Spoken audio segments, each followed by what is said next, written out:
أعوذ بالله من الشيطان الرجيم.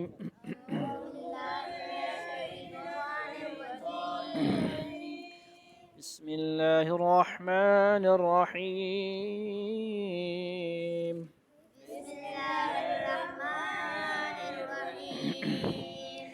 ولقد بوأنا بني إسرائيل مبوأ صدق ورزقناهم من الطيبات فما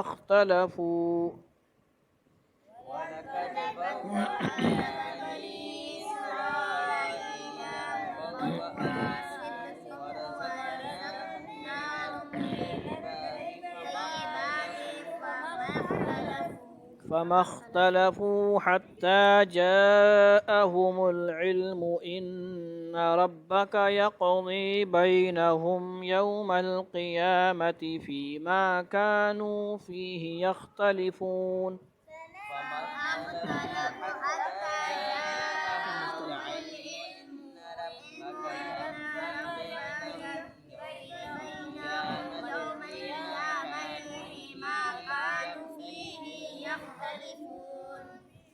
فإن كنت في شك مما أنزلنا إليك فاسأل الذين يقرؤون الكتاب من قبلك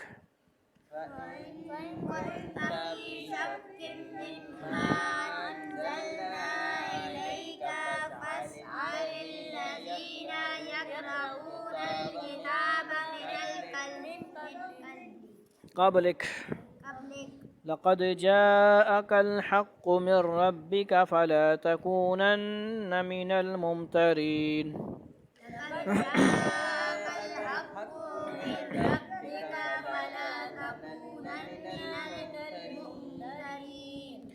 ولا تكونن من الذين كذبوا بآيات الله فتكون من الخاسرين.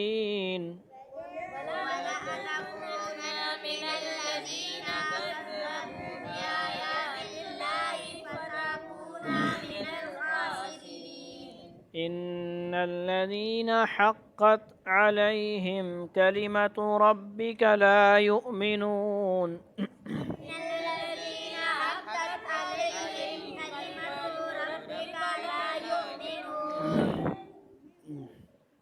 ولو جاءتهم كل آية حتى يروا العذاب الأليم.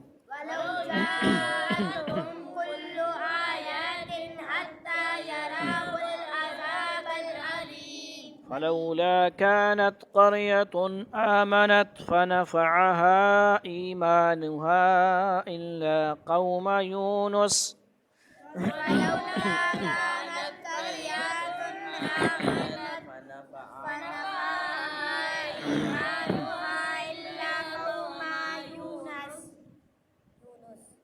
لما آمنوا كشفنا عنهم عذاب الخزي في الحياة الدنيا ومتعناهم إلى حين.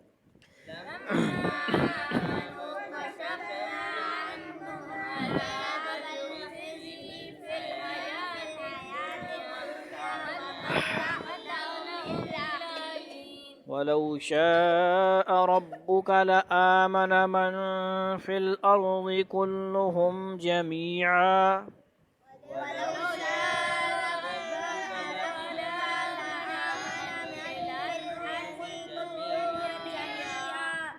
أفأنت تكره الناس حتى يكونوا مؤمنين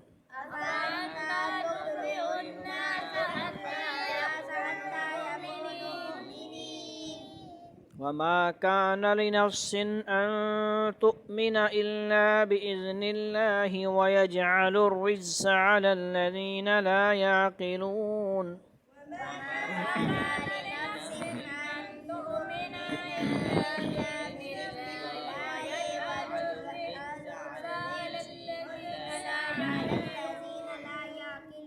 قل انظروا ماذا في السماوات والأرض وما تغني الآيات والنذر عن قوم لا يؤمنون قل انظروا ماذا في السماوات والأرض وما تغني الآيات والنذر عن قوم لا يؤمنون فهل ينتظرون إلا مثل أيام الذين خلوا من قبلهم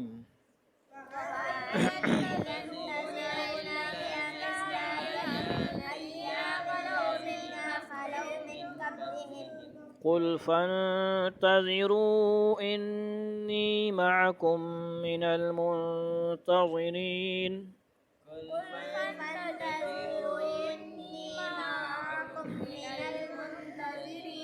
ثم ننجي رسلنا والذين آمنوا كذلك حقا علينا ننجي المؤمنين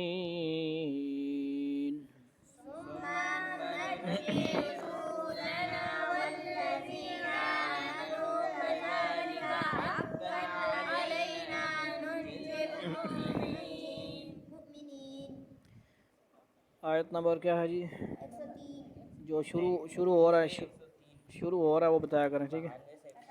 صدق اللہ العظیم۔ ترجمہ سنتے جائیں جلدی جلدی۔ اور ہم نے وَلَقَدْ بَوَّأْنَا اور ہم نے بنو اسرائیل کو ایسی جگہ بسایا جو صحیح معنی میں بسنے کے لائق جگہ تھی، اور ان کو پاکیزہ چیزوں کا رزق بخشا۔ پھر انہوں نے دین حق کے بارے میں اس وقت تک اختلاف نہیں کیا جب تک ان کے پاس علم نہیں آ گیا۔ یقین رکھو کہ جن باتوں میں وہ اختلاف کیا کرتے تھے ان کا فیصلہ تمہارا پروردگار قیامت کے دن کرے گا۔ اب مفتی تقی عثمانی صاحب کا ترجمہ ہم پڑھ رہے ہیں، اکثر لوگ پڑھتے ہیں، یہ بھی پڑھتے ہوں گے، لیکن بات قرآن ترجمہ مفتی تقی صاحب کا پڑھیں گے اور بات اپنے نفس کی مانیں گے، دوسرے تیسرے کی مانیں گے۔ بس سمجھ آ رہی ہے؟ الحمدللہ۔ تو آپ سمجھ لو اس بات کو، بزرگان دین سے وہ گمراہ نہیں ہیں۔ اگر یہ کسی سے اللہ والے سے دور کریں گے تو وہ پورے دین سے ہی دور کریں گے، اہل حق سے۔ سمجھ آئیے؟ اس بات کو آپ سمجھیں۔ یہ چھوٹے موٹے اختلافات، یہ تو مسائل میں اختلافات تو بڑے اختلافات ہیں، ٹھیک ہے؟ یہ انگلی جنوار شنوار یہ باتیں جس نے سنی ہیں اگر، تو یہ چھوٹے موٹے اختلافات، مسائل میں اختلاف ہزاروں ہیں۔ ان کو جاہلوں کو ایک دو مسئلے کا زبان پہ چڑھ گیا نا، سمجھ آئیے بات؟ موٹی کتابیں ہیں، پھر وہ پڑھیں، آئے ہمت ہے تو ترجمہ پڑھ لیں، عربی ہم بھی نہیں پڑھ سکتے۔ سمجھ آ رہی بھائی؟ پھر انہوں نے دین حق کے بارے میں اس وقت تک اختلاف نہیں کیا جب تک ان کے پاس علم نہیں آ گیا۔ یقین رکھو کہ جن باتوں میں وہ اختلاف کیا کرتے تھے ان کا فیصلہ تمہارا پروردگار قیامت کے دن کرے گا، ان کا فیصلہ بھی ہوگا۔ ان لوگوں کو مغز فائدہ نہیں ہے۔ یعنی بنو اسرائیل کا عقیدہ ایک مدت تک دین حق کے مطابق ہی رہا۔ تورات اور انجیل میں آخری نبی صلی اللہ علیہ وسلم کی تشریف آوری کی جو خبر دی گئی تھی اس کے مطابق وہ یہ بھی مانتے تھے کہ آخر میں نبی آخر الزمان صلی اللہ علیہ وسلم تشریف لانے والے ہیں، لیکن جب آسمانی کتابوں میں مذکور نشانیوں کے ذریعے علم آ گیا کہ وہ نبی حضرت محمد صلی اللہ علیہ وسلم ہیں تو اس وقت انہوں نے دین حق سے اختلاف شروع کر دیا۔ یعنی اپنی مرضی کا وہ مانتے تھے، بھائی ہماری اولاد سے ہوتا۔ وَفَإِن كُنتَ فِي شَكٍّ مِّمَّا، پھر اے پیغمبر صلی اللہ علیہ وسلم اگر بالفرض محال تمہیں اس کلام میں ذرا بھی شک ہو جو ہم نے تم پر نازل کیا ہے تو ان لوگوں سے پوچھو جو تم سے پہلے سے یعنی آسمانی کتاب پڑھتے ہیں۔ یقین رکھو کہ تمہارے پاس تمہارے پروردگار کی طرف سے حق ہی آیا ہے، لہذا تم کبھی بھی شک کرنے والوں میں شامل نہ ہونا۔ اس آیت میں اگرچہ بظاہر خطاب آن حضرت صلی اللہ علیہ وسلم کو ہے، لیکن یہ بات بالکل واضح ہے کہ آپ کو قرآن کریم کی سچائی میں کوئی شک ہو ہی نہیں سکتا۔ اس لیے در حقیقت سنانا دوسروں کا مقصود ہے۔ بعض دفعہ ہوتا ہے نا، ہم بھی ایسے کرتے ہیں نا، بعض دفعہ اس کو کہہ رہے ہوتے ہیں، دائیں بائیں کو سنا رہے ہوتے ہیں۔ سمجھ آ رہی بات؟ خطاب کیونکہ قرآن تو آپ صلی اللہ علیہ وسلم پہ نازل ہونا ہے نا۔ تو ادھر آ جا بھائی آرام سے شام۔ تو آپ صلی اللہ علیہ وسلم کو مخاطب کیا کہ بات اوروں کو سمجھے گی، شک میں نہ پڑے کوئی۔ سمجھ آ رہی ہے؟ جب آپ کو یہ انتباہ کیا جا رہا ہے تو دوسروں کو تو اور زیادہ محتاط ہونا چاہیے، قرآن میں کسی قسم کا شک نہیں کرنا۔ وَلَا تَكُونَنَّ ولا تکونن من الذین کذبوا بآیات اللہ فتکون من الخاسرین، نیز کبھی ہرگز ان لوگوں میں شامل نہ ہونا جنہوں نے اللہ کی آیتوں کو جھٹلایا ہے، ورنہ تم ان لوگوں میں شامل ہو جاؤ گے جنہوں نے گھاٹے کا سودا کر لیا ہے۔ ان الذین حقت علیہم کلمۃ ربک لا یؤمنون، بے شک جن لوگوں کے بارے میں تمہارے رب کی بات طے ہو چکی ہے وہ ایمان نہیں لائیں گے۔ وَلَوْ جَاءَتْهُمْ كُلُّ آیَةٍ حَتَّى يَرَوْا الْعَذَابَ الْأَلِيمَ، کس چاہے ہر قسم کی نشانی ان کے سامنے آ جائے یہاں تک کہ وہ دردناک عذاب آنکھوں سے نہ دیکھ لیں۔ فَلَوْلَا كَانَتْ قَرْيَةٌ آمَنَتْ فَنَفَعَهَا إِيمَانُهَا إِلَّا قَوْمَ يُونُسَ لَمَّا آمَنُوا كَشَفْنَا عَنْهُمْ عَذَابَ الْخِزْيِ فِي الْحَيَاةِ الدُّنْيَا وَمَتَّعْنَاهُمْ إِلَىٰ حِينٍ، بھلا کوئی بستی ایسی کیوں نہ ہوئی کہ ایسے وقت ایمان لے آتی کہ اس کا ایمان اسے فائدہ پہنچا سکتا، البتہ صرف یونس علیہ السلام کی قوم کے لوگ ایسے تھے، جب وہ ایمان لے آئے تو ہم نے دنیوی زندگی میں رسوائی کا عذاب ان سے اٹھا لیا اور ان کو ایک مدت تک زندگی کا لطف اٹھانے دیا۔ پچھلی آیتوں میں یہ حقیقت بیان فرمائی گئی تھی کہ کسی انسان کے لیے ایمان لانا اسی وقت کارآمد ہوتا ہے جب وہ موت سے پہلے اور عذاب الہی کا مشاہدہ کرنے سے پہلے ایمان لے آئے۔ دو باتیں ذہن میں رکھنی ہیں۔ فرعون کا ذکر تھا نا، اس نے عذاب دیکھ لیا نمبر ایک، دوسرا موت کو دیکھ لیا، اس کے بعد ایمان لانا فائدہ مند نہیں ہے۔ اس کا آگے ایک قوم حضرت یونس علیہ السلام کی قوم کا اس کا استثناء آ رہا ہے، مطلب کیا ہے، وہ اس سے جدا ہے ان کا حکم۔ ٹھیک ہے جی، کیا مطلب؟ جب عذاب آ جاتا ہے تو اس وقت ایمان لانا کارآمد نہیں ہوتا۔ اس اصول کے مطابق اللہ تعالیٰ فرما رہے ہیں کہ پچھلی جتنی قوموں پر عذاب آیا ان سب کا حال یہ تھا کہ وہ عذاب کو دیکھنے سے پہلے ایمان نہیں لائے، اس لیے عذاب کا شکار ہوئے۔ البتہ ایک یونس علیہ السلام کی قوم ایسی تھی کہ وہ عذاب کے نازل ہونے سے ذرا پہلے ایمان لے آئی تھی، اس لیے اس کا ایمان منظور کر لیا گیا اور اس کی وجہ سے اس پر آنے والا عذاب ہٹا لیا گیا۔ حضرت یونس علیہ السلام کا واقعہ یہ ہوا تھا کہ جب وہ اپنی قوم کو عذاب کی پیشن گوئی کر کے بستی سے چلے گئے، ٹھیک ہے جی، مغاضباً، غصے ہو کر، تو ان کو قوم کو ایسی علامتیں نظر آئیں جن سے انہیں حضرت یونس علیہ السلام کے انتباہ کے سچ ہونے کا یقین ہو گیا، چنانچہ وہ عذاب کے آنے سے پہلے ایمان لے آئے۔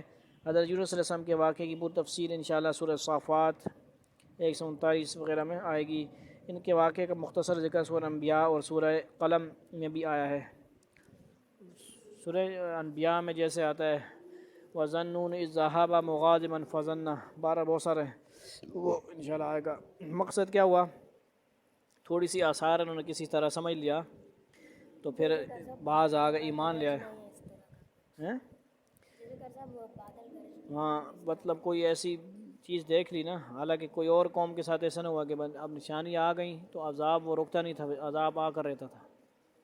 ٹھیک ہے جی، تیز آندھی آنی تھی، تیز ہوا کا عذاب تھا، چیخ کا عذاب تھا، یعنی تھوڑے تھوڑے آثار آتے تھے، پھر آتا ہی تھا، عذاب رکتا نہیں تھا۔ لیکن ان کی قوم کا تھوڑا سا الگ معاملہ ہوا۔ وَلَوْ شَاءَ رَبُّكَ لَآمَنَ مَنْ فِي الْأَرْضِ كُلُّهُمْ جَمِيعًا أَفَأَنْتَ تُكْرِهُ النَّاسَ حَتَّى يَكُونُوا مُؤْمِنِينَ، اور اگر اللہ چاہتا تو روز زمین پر بسنے والے سب کے سب ایمان لے آتے، تو کیا تم لوگوں پر زبردستی کرو گے تاکہ وہ سب مومن بن جائیں؟ یعنی اللہ تعالیٰ زبردستی سب کو مومن بنا سکتا تھا، لیکن چونکہ دنیا کے دار الامتحان میں ہر شخص سے مطالبہ یہ ہے کہ وہ اپنی آزاد مرضی اور اختیار سے ایمان لائے، اس لیے کسی کو زبردستی مسلمان کرنا نہ اللہ تعالیٰ کا طریقہ نہ کسی اور کے لیے جائز ہے، نہ کوئی جہاد کے ذریعے تلوار کے ذریعے کسی کو چل بھائی کلمہ پڑھ مسلمان ہو، ایسا دین نہیں ہے۔ پیار محبت سے دلائل سمجھائے گا، دلائل دے گا، پیار محبت سے قرآن حدیث سمجھائے گا۔